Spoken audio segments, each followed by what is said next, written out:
ముందుగా పురుషుడి నుండి సుమారుగా 30 కోట్ల శుక్రకణాలు ఒక్కసారిగా స్త్రీ వజైనాలోకి ప్రవేశిస్తాయి. మనిషి శరీరంలోనే అతి చిన్న కణం ఈ స్పెరం. ఈ స్పెరం తలలో తండ్రికి సంబంధించిన జెనెటిక్ ఇన్ఫర్మేషన్ అంతా కూడా DNA రూపంలో స్టోర్ అయి ఉంటుంది. మధ్య భాగంలో ఈ స్పెరం జీవించి ఉండడానికి, ప్రయాణించడానికి కావలసిన శక్తినిచ్చే మైటోకాండ్రియా ఉంటుంది.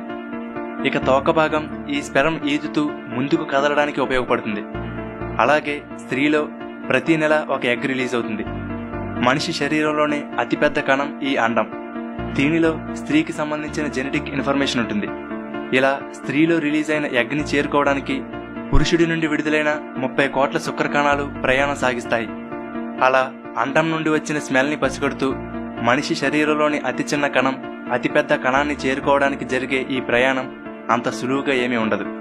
వజైనాలోని వాతావరణం స్పెరంకి అంత అనుకూలంగా ఉండదు. స్పెరమ్స్ ఎంటర్ అయిన 30 నిమిషాల్లో అక్కడి వాతావరణాన్ని తట్టుకోలేని బలహీనంగా ఉండే 99% శుక్రకణాలు చనిపోతాయి. ఎందుకంటే కొన్ని స్పెరమ్స్ అనేవి బలంగా, ఆరోగ్యంగా ఉండవు. అయితే ఇక్కడ ఒక ముఖ్యమైన విషయం చెప్పాలి. పురుషుడు ఆరోగ్యంగా ఉన్నప్పుడు తయారైన స్పెరం పుట్టబోయే బిడ్డను ఆరోగ్యంగా ఉంచుతుంది.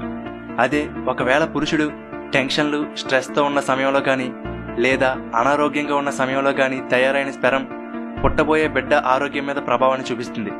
కాబట్టి ఆ కొద్ది రోజులైనా మంచి ఆహారం తీసుకోవడం, వ్యాయామం చేయడం, మందు, సిగరెట్ తాగకపోవడం, ప్రశాంతంగా ఉండడం వలన బలంగా, శక్తివంతంగా ఉండే స్పెరం తయారవుతుంది. చాలా వరకు స్పెరం చనిపోగా మిగిలినవి గర్భాశయంలోకి ప్రయాణం సాగిస్తూ ఉంటాయి. వీటిలో కూడా అక్కడ ఉండే పరిస్థితులను తట్టుకోలేక వజైనా నుండి ఈ గర్భాశయంలోకి సుమారుగా 1,00,000 శుక్రకణాలు మాత్రమే వెళ్తాయి. అంటే ఇక్కడ జర్నీ ఎంత కష్టంగా ఉంటుందో అర్థం చేసుకోవచ్చు. సుమారుగా ఈ జర్నీ 6 అంగుళాల పొడవు ఉంటుంది. వీటిలో కొన్ని మాత్రమే ఆ వాతావరణాన్ని తట్టుకుని బలమైన మరియు చురుకుగా, వేగంగా ఉన్న వాటిలో 200 శుక్రకణాలు మాత్రమే ఎగ్ని చేరుకుంటాయి. అలా చివరిగా ఒక స్పెరం ఎగ్లోకి ఎంటర్ అవుతుంది.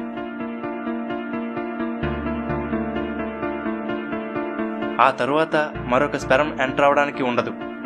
అలా సుమారుగా 30 కోట్ల శుక్రకణాలలో ఒకే ఒక్కటి విజయం సాధించింది. అలా విజయం సాధించిన ఒక స్పెరం వలనే మనం పుట్టాం. అది కాకుండా ఆ 30 కోట్ల స్పెరమ్స్లో మరేదైనా గెలిచి ఉంటే వేరే ఎవరో పుట్టి ఉండేవారు. అసలు మన జీవితంలో మనం సాధించిన మొట్టమొదటి విజయం ఇదే. తరువాత ఎంటర్ అయిన స్పెరంలోని DNA అంతా ఎగ్లోని DNAతో కలిసి ఆ రెండిటి జెనెటిక్ కోడ్ ఆధారంగా పుట్టబోయే బిడ్డ రూపం, తెలివితేటలు, పర్సనాలిటీ అన్నీ డిసైడ్ అవుతాయి. ఒకవేళ మీరు DNA గురించి మరింత తెలుసుకోవాలనుకుంటే ఆల్రెడీ DNA గురించి ఒక వీడియో చేశాను, ఒకసారి చెక్ చేయండి. తండ్రి నుండి వచ్చిన స్పెరంలో కొన్ని X క్రోమోజోమ్ని, కొన్ని Y క్రోమోజోమ్ని కలిగి ఉంటాయి. అలాగే తల్లిలో విడుదలైన ఎగ్లో X క్రోమోజోమ్ మాత్రమే ఉంటుంది.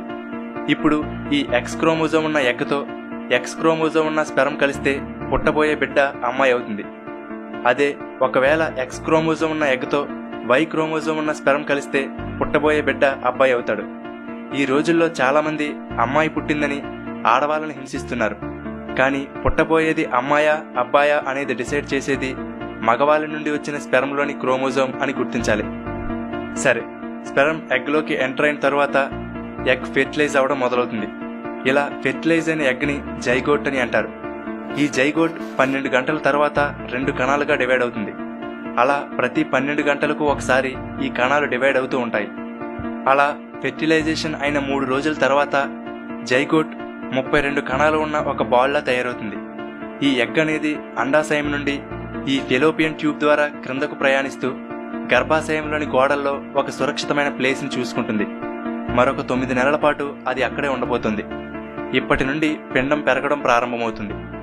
అలా కణాలు విభజన చెందుతూ సుమారుగా 2 ట్రిలియన్ కణాలుగా మారే వరకు ఈ విభజన జరుగుతుంది. ఇక్కడ గుండ్రంగా ఉండవలసిన జైగోట్ అనేది పొడవైన స్తూపాకారంలోకి మారుతుంది. 15 రోజుల నుండి నెర్వ్ సెల్స్ తయారవడం జరుగుతుంది.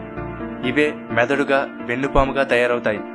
అయితే అన్నిటికన్నా ముందు ఆ చిన్న శరీరానికి రక్తం, ఆక్సిజన్ అవసరం కాబట్టి దాన్ని సరఫరా చేసే గుండె అవసరం. అందువల్ల 22 రోజులకి కొన్ని కణాలన్నీ కలిసి గుండెగా ఏర్పడతాయి. అప్పుడు ఆ గుండె మన వంటల్లో వాడే గసగసాల గింజంత సైజులో ఉంటుంది.